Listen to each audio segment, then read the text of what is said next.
அடுத்ததாக சிஸ்டருக்குதவும் செங்கதிர் வேலோன் என்ற வரி நமக்கு உணர்த்துவது என்னவென்றால், சிறந்த அடியவர்களுக்கும் நல்லோர்களுக்கும் உதவும் சிவந்த கதிர்களையுடைய வேலாயுதன் என்று நம் செந்திலாண்டவரை குறிக்கிறது. சிஸ்டர் என்ற சொல் சிரேஷ்டர் என்ற வடமொழி சொல்லிலிருந்து வந்திருக்கலாம்.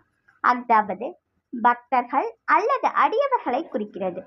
நம் முருகப்பெருமான் தன் பக்தர்களுக்கு ஒரு துயர் என்றால் ஓடி வந்து உதவக்கூடியவர் என்பதால் தான் இங்கே சிஸ்டருக்குதவும் செங்கதிர் வேலோன் என அமைந்துள்ளது.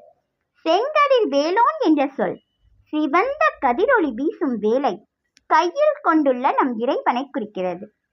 சூரியனின் செங்கதிர்கள் தோன்றிவிட்டால் உலகில் இருள் நீங்கிவிடும். அதுபோல நம் முருகப்பெருமான் தன் கதிர்வேலோடு தோன்றிவிட்டால் நம் மனதில் அவன் அருள் ஓங்கிவிடும். ஆக முருகப்பெருமான்